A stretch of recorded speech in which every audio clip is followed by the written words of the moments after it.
Hello everyone, मैं रविंदर दिल्ली से आप सबका अपने चैनल पे वेलकम करती हूँ।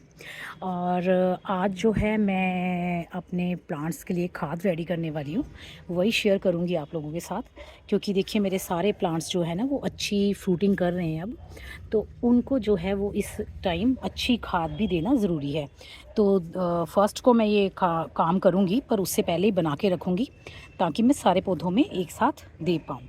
और देखिए मेरे सारे ही प्लांट्स जो हैं वो, जिनको मैंने रीपॉट किया था, आप लोगों के साथ शेयर भी किया था, ये वाले टमाटर के पौधे जब मैंने रीपॉट किए थे, तो देखिए इन पे जो है वो फ्लावरिंग स्टार्ट हो गई है। और इस स्टेज में ना हमें इनको खाद देना ज़रूरी होता है, तो थोड़े दिन तक मैं इनको खाद दे दूँगी। तो आज वही बताऊंगी आपको कि खाद कैसे बनाती हूँ और क्या क्या चीज़ों का मिश्रण जो है वो मैं रेडी करती हूँ। क्योंकि मैंने बहुत सारी वीडियोस देखी यूट्यूब पे, लोग कह देते हैं ये एक चीज़ डाल दो बस भर भर के फ्रूटिंग होगी, बस ये एक चीज़ से आप देखना इतनी लौकियाँ आएंगी कि पड़ोसी भी हैरान हो जाएंगे, ये एक चीज़ डाल दो भर भर के टमाटर आएंगे। ऐसा कुछ नहीं होता। जैसे अगर हम लोग अपनी बॉडी को ही देखें तो हम एक चीज़ खा के नहीं ज़िंदा रह सकते, हमें भी अलग अलग तरह के न्यूट्रिशंस चाहिए होते हैं। कहीं किसी में आयरन होता है, किसी में कैल्शियम होता है, किसी में मैग्नीशियम होता है, किसी में प्रोटीन होता है। वैसे ही पौधों को भी अलग अलग चीज़ें चाहिए होती हैं। सिर्फ एक चीज़ डाल देने से वो इतनी सुंदर फ्रूटिंग नहीं करते, उनके अंदर भी तो, उनको भी तो सब कुछ चाहिए। कैल्शियम, आयरन, मैग्नीशियम, पोटाशियम, सब कुछ चाहिए होता है उनको भी, तभी वो अच्छी फ्रूटिंग करते हैं।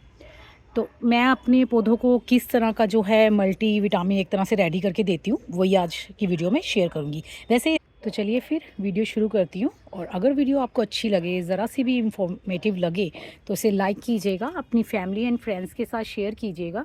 और अगर मेरे चैनल पे न्यू हैं तो इसे सब्सक्राइब कीजिएगा। चलिए फिर अब खाद बनाना शुरू करते हैं। सब सबसे पहले जो है वो मैं ले रही हूँ यहाँ पर वर्मी कंपोस्ट। आप इसकी जगह पे गोबर की खाद भी ले सकते हैं, बट इस टाइम मेरे पास गोबर की खाद नहीं है और मेरे को ना इजीली मिलती भी नहीं, तो इसलिए मैं वर्मी कंपोस्ट लेती हूँ, क्योंकि ये मुझे इजीली मिल जाती है। मेरे पास काफ़ी सारे पौधे हैं, इसलिए मैं 10 किलो के करीब रेडी करूँगी खाद, मतलब 10 किलो ले रही हूँ वर्मी कंपोस्ट। और उसके बाद इसमें मैं डालूँगी नीम केक पाउडर, नीम खली जिसे कहते हैं। ये 1 किलो यूज़ कर रही हूँ मैं 10 किलो के लिए। अगर आपके पास जैसे जितना क्वांटिटी में आप यूज़ करोगे ना कंपोस्ट, उसी हिसाब से इसकी रेशो कर लेना आप। मैं जैसे 10 किलो में 1 किलो नीम खली डाल रही हूँ।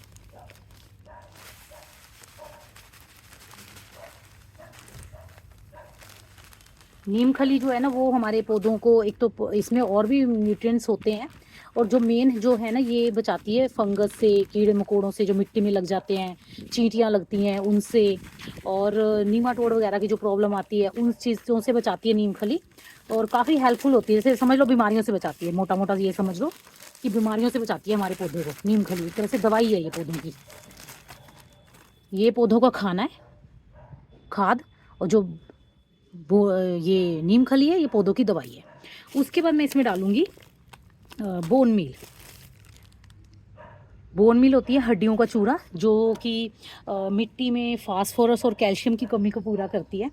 फास्फोरस और कैल्शियम भी जो है ना पौधों को बहुत ज़रूरी होता है, ख़ास तौर पे हमारे मिर्च टमाटर के पौधों में ना, बहुत ज़्यादा, बैंगन हो गया, इन सब पौधों में ना बहुत ज़्यादा ज़रूरत होती है कैल्शियम और पोटाशियम की। और जब ये क्या नाम है, हमारे जो छोटे छोटे पौधे हैं फ्रूटिंग पे आ जाते हैं ना, उस टाइम जो है वो बहुत ज़्यादा हेल्प करता है फास्फोरस और पोटाशियम। तो इसमें जो है ना काफ़ी ज़्यादा फास्फोरस और कैल्शियम होता है। तो मैं इस फास्फोरस के लिए जो है वो बोन मील यूज़ कर रही हूँ। ये भी मैं यूज़ करूँगी 1 किलो। 10 किलो की रेशो है ये, बाकी जिस हिसाब से आपकी खाद होगी उसी हिसाब से आप क्वांटिटी को अपने उसके रेशो में चेंज कर लेना। अब जो है वो मैं इसमें डाल रही हूँ 1 मुट्ठी भर के, ये है माइक्रोराइज़ा। माइक्रोराइज़ा जो है वो एक तरह की फंगस कंट्रोल करने के लिए हम डालते हैं। इससे अच्छी फंगस जो है वो कंट्रोल होती है पौधों में। ये पौधों की जड़ों पे खुद ही जाके चिपक जाता है, जिससे कि जड़ों पे फंगस नहीं लग पाती।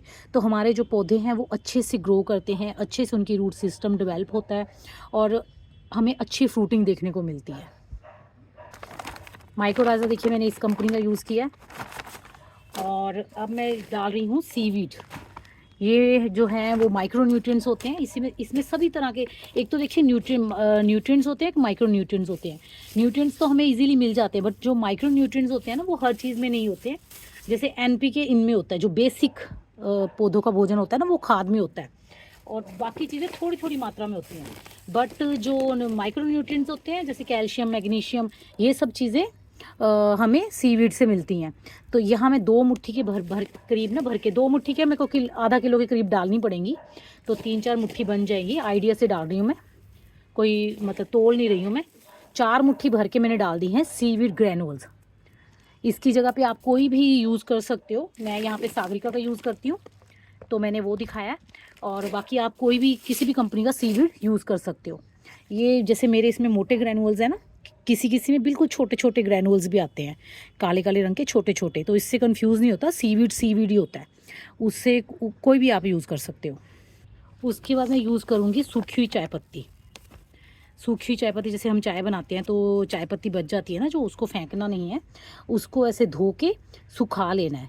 ये जो सूखी चाय पत्ती होती है ना, इसके अंदर भी काफ़ी सारा नाइट्रोजन होता है, और भी पोषक तत्व होते हैं इसमें। NPK तो होता ही होता है, और भी पोषक तत्व होते हैं इसमें। और दूसरा, ये हमारी मिट्टी को ना थोड़ा सा एसिडिक भी बनाता है। जैसे टमाटर के पौधे को, गुलाब को, कुछ पौधों को जो ना एसिडिक मिट्टी पसंद होती है, तो ये हमारी मिट्टी में जो है उसके एसिडिक लेवल को भी थोड़ा इम्प्रूव करता है, और मिट्टी की जो वाटर होल्डिंग कैपेसिटी है ना, उसको भी बढ़ाता है, भुरभुरी बनाता है, मिट्टी को एयरी बनाता है। तो इसलिए हमें वो ये भी चाय पत्ती भी डालनी चाहिए। तो यहाँ पे मैं देखिए, मैं 5 से 6 मुट्ठी जो है वो चाय पत्ती यूज़ कर रही हूँ, सूखी हुई चाय पत्ती। और उसके बाद मैं यूज़ कर रही हूँ इसमें, वो मैं मेज़रमेंट से करती हूँ, एक कप ले लेती हूँ, इससे मेज़रमेंट कर देती हूँ। ये मेरी ना दालों वगैरह की मिक्स फर्टिलाइज़र है जो मैं बनाती हूँ। वो दाल हो गया, सोयाबीन हो गया, चने हो गए, इन सबको पीस के मैं बनाती हूँ ये फर्टिलाइज़र। और इसका वीडियो भी मेरे चैनल पे अपलोड है, अगर आप देखना चाहेंगे तो। ये वाला फर्टिलाइज़र ये बन चुका है, अब इसको भी मैं 1 कप डाल देती हूँ। बहुत ही बेस्ट फर्टिलाइज़र होता है। अगर आप सिंपल इसको अकेले को भी यूज़ करते हो ना, तब भी आपको बहुत अच्छा रिजल्ट मिलेगा। पर मैं इसमें मिक्स करके फिर यूज़ कर रही हूँ, पूरी खाद में मिक्स करूँगी, उसके बाद यूज़ करूँगी। उसके बाद मैं इसमें डाल रही हूँ 1 मुट्ठी के करीब भर के एप्सम सॉल्ट।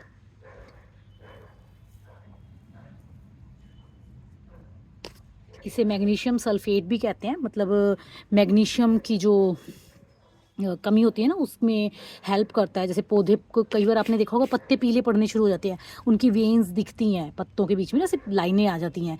तो अगर आप इसका स्प्रे भी कर देते हो ना, एप्सम सॉल्ट का, मैग्नीशियम सल्फेट का, तो भी काफ़ी हद तक वो कंट्रोल हो जाते हैं, जो पत्ते पीले पड़ जाते हैं।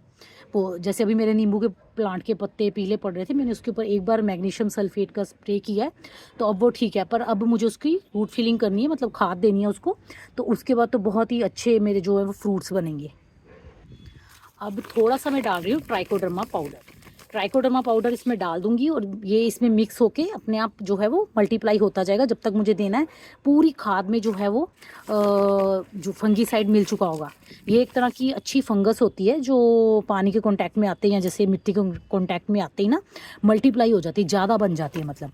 और उसके बाद क्या होता है, ये मिट्टी में जाकर जो बुरी फंगस होती है, जो हमारे पौधों को नुकसान पहुँचाती है, उसको ये ख़त्म कर देती है।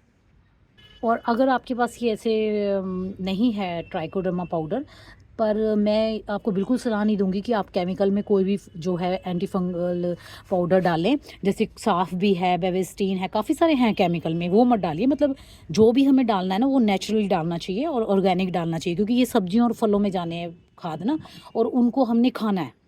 तो अगर हमें केमिकल वाली चीज़ें खानी है, फिर तो मार्केट में मिल ही रही हैं, फिर हम इतनी मेहनत क्यों कर रहे हैं ना। अगर आपके पास ट्राइकोडर्मा नहीं है ना, तो उसकी जगह पे आप हल्दी यूज़ कर सकते हैं। देखिए मेरे पास इस टाइम ना हल्दी ख़त्म हो गई है, ऊपर छत पे, नीचे से और लेके आऊँगी। आप ना हल्दी पाउडर यूज़ कर सकते हैं। जैसे 10 किलो के अंदर 2 मुट्ठी भर के आप जो है वो हल्दी पाउडर डाल दीजिए। हल्दी भी जो है वो फंगस से बचाती है एक तरह से। जैसे हम भी तो कहते हैं ना, कहीं चोट लगी है तो हल्दी लगा लो, एंटीसेप्टिक का काम करती है, तो वैसे पौधों के लिए भी हेल्पफुल होती है हल्दी। और यहाँ पे ना एक चीज़ मैं आपको और क्लियर करूँगी, जैसे मैंने इसमें कैल्शियम और उसके लिए फास्फोरस के लिए ना बोन मील यूज़ किया है। अगर आप बोन मील यूज़ नहीं करना चाहते, कुछ लोग होते हैं जिनको थोड़ा बोन मील से परहेज़ होता है, तो उसमें ना आप ऐसे रॉक फॉस्फेट यूज़ कर सकते हैं। ये देखिए मेरे पास भी पड़ा डिब्बे में, पर मैंने इसमें नहीं डाला क्योंकि मैंने अभी इसमें जो है वो डाल दिया है बोन मिल ना। तो ऐसे होता है रॉक फॉस्फेट, ये भी एक तरह से कैल्शियम की कमी को पूरा करता है मिट्टी में। तो ये भी आप डाल सकते हो, बट फिर उसमें आपको 1 किलो ये डालना होगा रॉक फॉस्फेट। और अब मैं इसमें डालने लगी हूँ कम से कम 200 से 250 ग्राम के करीब मैं डालूँगी सरसों खली। ये इस टाइम मेरे पास पिसी हुई नहीं है, तो मैं ऐसे ही डाल दूँगी छोटे छोटे टुकड़े करके इसके। अगर आपके पास पिसा हुआ पाउडर है इसका तो आप वो यूज़ कर सकते हैं।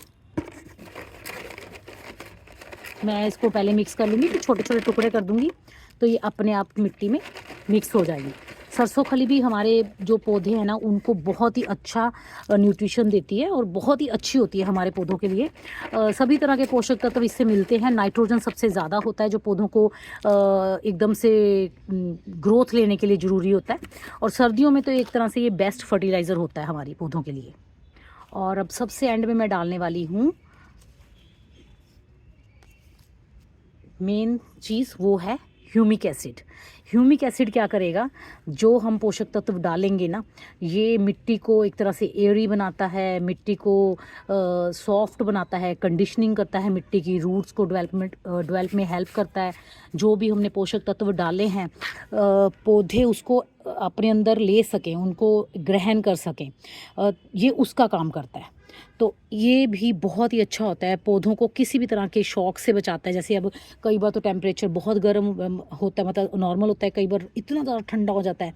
तो उस तरह से जो एकदम से टेम्परेचर कभी डाउन है कभी अप है, तो उस जो शॉक लगता है ना पौधों को, स्ट्रेस में जाने से भी बचाता है। तो ये भी बहुत ज़रूरी होता है। अब बस मैं इन सब चीज़ों को मिक्स करूँगी, मिक्स करके इनको हल्का सा मॉइस्ड करके मैं उस बोरी में ही दोबारा भर के रख जाऊँगी।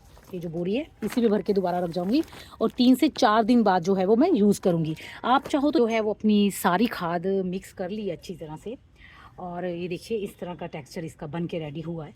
अब आप एक बात सोच रहे होंगे कि मैंने इसमें पोटाशियम तो डाला ही नहीं, क्यों, जो कि सबसे ज़्यादा ज़रूरी होता है फूलों को फल में कन्वर्ट करने के लिए और फल का साइज़ बढ़ाने के लिए।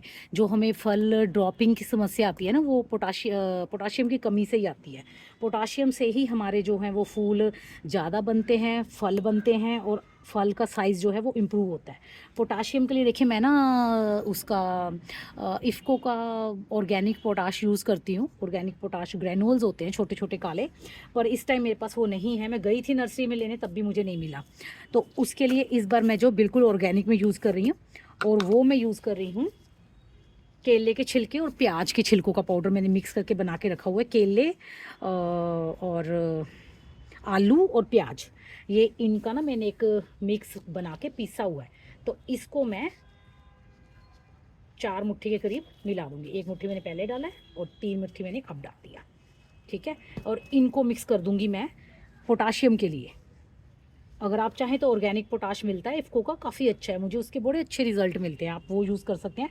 वैसे केला और जो आलू है ना वो नेचुरल है, हमारे घर में इजीली मिलता है, कोई पैसा खर्च करने की ज़रूरत नहीं हमें।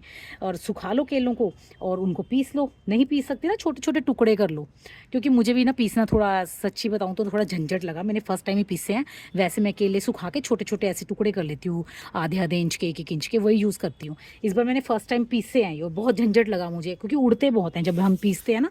और उसके बाद एक मेन चीज़ है जो मैं डालने वाली हूँ, वो है लकड़ी की राख। जब हम लकड़ी के उपले या लकड़ी को जलाते हैं तो एक राख बच जाती है नीचे, जो जिसको कुछ लोग वेस्ट समझ के फेंक देते हैं। हमारे गार्डनिंग में ये बहुत हेल्पफुल होता है। और इसमें देखिए कुछ तो भी बड़े टुकड़े भी हैं राख के जो जले नहीं हैं, मतलब लकड़ी के, कोयला, उसको भी ऐसे उंगली से दबाएंगे ना तो पिस जाता है अच्छी तरह से। इसको भी मिक्स कर देना, अच्छी तरह से मिक्स कर दीजिए। और अब मैं इस सारे मिक्सचर को,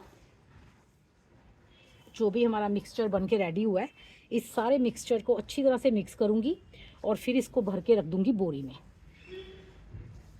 और 3-4 दिन के बाद मैं अपने जो है पौधों में से यूज़ करूँगी।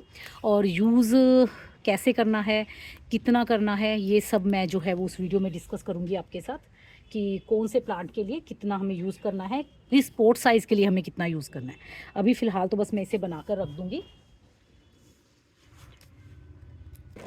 ऐसे बना के रख लेना ना, खाद काफ़ी आसान रहता है जब आपको यूज़ करना होता है। वैसे आपको जब खाद यूज़ करनी है तब आप इतनी तरह की चीज़ें इकट्ठी करेंगे, फिर उनको एक उसमें मिलाएंगे और फिर एक पौधे में डालेंगे। अगर आपके पास ऐसे खाद पहले से रेडी बनी हुई है तो आपको जब यूज़ करनी है आप बस निकालिए और यूज़ कर लीजिए। तो मैं ऐसे बना के रखती हूँ खाद, और अगर नहीं बनी होती तो फिर तो खैर मुझे बहुत मुश्किल लगता है पौधों में खाद डालना ना, क्योंकि सब तरह की चीज़ें पहले इकट्ठी करनी पड़ती हैं पैकेट, उसके बाद उनको मिक्स करो और फिर डालो।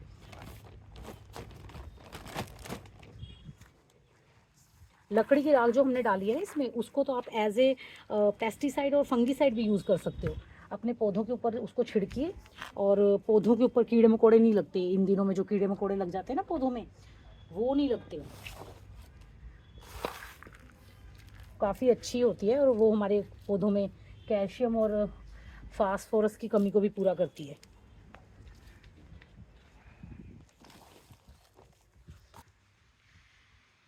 ये देखिए, ये पूरी मेरे ख्याल 14 किलो के करीब ये खाद बन के रेडी होगी, क्योंकि 10 किलो तो वर्मी कंपोस्ट ही था, उसके बाद हमने बाकी चीज़ें डाली हैं, तो ये 14 किलो के करीब होगी ये खाद। मैं उठा रही हूँ ना, मुझे पता चल रहा है। तो अब जब भी हमें यूज़ करना होगा ना, तो हम इस खाद को निकाल के यूज़ कर सकते हैं अपने पौधों में। तो बस फिर आज की वीडियो में इतना ही। उम्मीद करती हूँ आपको अच्छी लगी होगी। अगर अच्छी लगी है तो इसे लाइक कीजिएगा, अपनी फैमिली एंड फ्रेंड्स के साथ शेयर कीजिएगा, और अगर मेरे चैनल पे न्यू हैं तो इसे सब्सक्राइब कीजिएगा। मिलते हैं फिर नेक्स्ट वीडियो में, तब तक के लिए बाय।